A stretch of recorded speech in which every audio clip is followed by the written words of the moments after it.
તો દોસ્તો જોઈ શકો છો તમે અહીંયા નરેન્દ્ર મોદી ક્રિકેટ સ્ટેડિયમ અહમદાબાદ, ત્યાં હું અત્યારે આવ્યો છું વિઝિટ કરવા માટે. અંદર તો પરમિશન વગર જવા નથી દેતા, હું જસ્ટ અત્યારે બહાર છું. જોઈ શકો છો તમે ઉપર જે નામ પણ વાંચી શકો છો.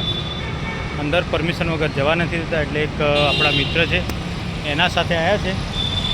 અમે કીધું છે કે અમારે અંદર જવું છે ગ્રાઉન્ડમાં, પણ એ લોકો એમ કહે છે કે ગુજરાત ક્રિકેટ એસોસિએશનનું જે મેલ કરીને તમારે પરમિશન લેવું પડશે ત્યારે જ જવું પડે, ત્યારે જવાય. પણ અત્યારે મેલ કરીને ક્યારે જવાબ આવે, રિપ્લે આવે ના આવે. તો અમે તો દાહોદથી આવ્યા છે મિત્રો, એટલે હવે કઈ રીતે અમે અહીંયા રોકાઈએ. અને અમારા મિત્ર જે છે ને, જે શૈલેષભાઈ, એને સ્પેશિયલ મળવા આવ્યો છું. અને આપણે કઈ જવાનું છે જોવા, પેલું કાંકરિયા પેલું ગ્લાસનું જે છે ને, ગ્લાસ ટાવર, એ પણ જોવા જવાનું છે. તો જસ્ટ અત્યારે અહીંયા આવ્યા છે. તો મિત્રો અંદર જવા નથી દેતા, એટલે દાહોદથી હું તો સ્પેશિયલ આવ્યો છું, એટલે મને થોડું દુઃખ થાય છે. પણ આપણા શૈલેષભાઈ તો અહીં જ રહે છે મિત્રો. પણ કમેન્ટ કરજો, કેમ કે જો આપણે દાહોદથી સ્પેશિયલ વિઝિટ કરવા આવ્યા હોય અને અંદર જવા નથી દેતા તો કોઈ વાંધો નહીં. પણ ક્યારેક ક્રિકેટ હોય ત્યારે ટિકિટ લઈને આવીશું ને અંદર 100% જઈશું. તો મિત્રો બન્યા રહેજો, હું તમને જોવડાવું છું આ બાજુના દ્રશ્યો. તો મિત્રો જોઈ શકો છો તમે, આ સરદાર વલ્લભ પટેલ સ્પોર્ટ ઇન્ક્લેવ નરેન્દ્ર મોદી સ્ટેડિયમ જે તમને જોવાઈ રહ્યું છે અત્યારે. જસ્ટ હું ત્યાં જ ઊભો છું, પણ મિત્રો અંદર જઈ નથી શકતો. હું મજબૂર છું, કેમ કે આ લોકોએ જાણે શું છે કે મેં એમને વાત કરી કે મને 5 મિનિટ આપો, પણ 5 મિનિટ માટે પણ ટાઈમ નથી આપ્યો દોસ્તો. તો જોઈ શકો છો હું ક્રિકેટનું જે ગેટ છે ને મિત્રો, ગેટની બહાર જ ઊભો છું. ગેટની બહાર ઊભો આ વિડીયો બનાવી રહ્યો છું અત્યારે. પણ અંદર જવાની મને મંજૂરી મળી નથી. એટલે મેં અહીંયા વાત કરી, એના સિક્યુરિટીને પણ વાત કરી, એના મેનેજરને પણ વાત કરી, પણ છતાં પણ એ લોકોએ મંજૂરી આપી નથી. તો તમે જોઈ શકો છો આ ગેટ છે. અહીંયા હું જસ્ટ અહીંયા રહીને તમને આ બાજુના દ્રશ્યો પણ જોવડાવી રહ્યો છું. એટલે કે સ્ટેડિયમ તો મને જોવાઈ રહ્યું છે, પણ મારે જવું હતું અંદર મિત્રો, એટલે અંદર જવાયું નથી. એના માટે સોરી. મારી 100% કોશિશ હતી કે મારા દરેક મિત્રોને હું અંદર જઈને નરેન્દ્ર મોદી ક્રિકેટ સ્ટેડિયમ જોવડાવું અમદાવાદમાં, પણ મિત્રો એ શક્ય બન્યું નથી. ત્યારે હું આશા કરું છું કે તમે સાથ સહકાર મને આપશો, અને બીજી વાર 100% અંદર જઈશ અને તમને અંદરના દ્રશ્યો પણ જોવડાવીશ. જ્યારે ક્રિકેટ આવશે ને ત્યારે 100% હવે જઈશ મિત્રો. પણ અત્યારે જોઈ શકો છો તમે, અહીંના જે દ્રશ્યો તમે જોઈ રહ્યા છો અત્યારે, આ નરેન્દ્ર મોદી ક્રિકેટ સ્ટેડિયમ તમે જોઈ શકો. ને સ્પોર્ટ મતલબ નરેન્દ્ર મોદી સ્ટેડિયમ છે. તો તમે જોઈ શકો છો અત્યારે મેં તમને જોવડાવ્યું મિત્રો. તો 100% મને આશા હતી, કેમ કે હું જ્યારે રાજકોટ ગયો હતો ને મિત્રો, ત્યારે અંદર જઈને પરવાનગી લઈને પણ હું અંદર ગયો હતો.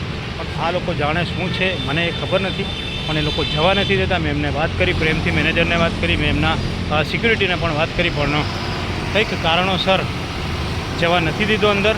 મેં 5 મિનિટ માંગી હતી, માત્ર ને માત્ર 5 મિનિટ, પણ 5 મિનિટ પણ મને આપવામાં આવી નથી દોસ્તો. એટલે એના માટે આપણે ક્રિકેટ બોર્ડને કે કોઈને કહેવાની કોઈ જરૂર નથી, કેમ કે એ પણ એમના નિયમ અનુસાર એમની જે પણ હદમાં રહીને એ લોકો વાત કરતા હોય છે. એટલે આપણે કોઈ નિયમનું ભંગ નથી કરતા, કેમ કે જે પ્રમાણે નિયમ લાગુ પડતા હોય એ પ્રમાણે એ લોકો પણ મજબૂર છે.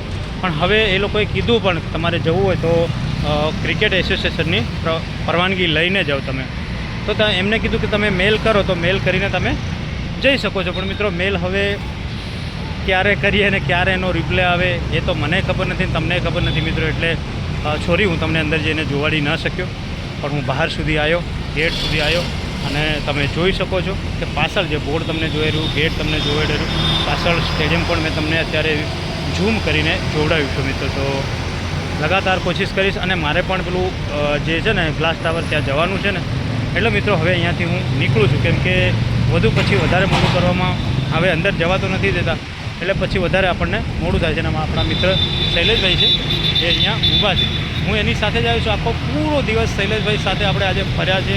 આખું અમદાવાદ મને જોવડાવી દીધું એમને, એટલે એમના માટે પણ ખૂબ ખૂબ ધન્યવાદ, એમનો આભારી છું. કેમ કે સવારથી લઈને અત્યાર સુધી મને વિઝિટ કરાવી રહ્યા છે, અમદાવાદ જોવડાવી રહ્યા છે ને, હજુ સુધી સાંજ સુધી ફરવી રહ્યા છે. ને હજુ કહી રહ્યા છે કે નરેશભાઈ તમે આજે રોકાઈ જાઓ, આવતીકાલે જજો, આખા અમદાવાદની વિઝિટ કરાવીશ. તો શૈલેષભાઈને પણ હું મળાવીશ મિત્રો. તો મારા માટે અત્યારે જો પાણી પણ લગભગ મારા માટે જ લાવ્યા છે. જોઈ શકો છો પાણીનું બોટલ પડ્યું છે. તો આપણા શૈલેષભાઈને પણ ખૂબ ખૂબ ધન્યવાદ, જે મારા બાળપણના સાથી છે.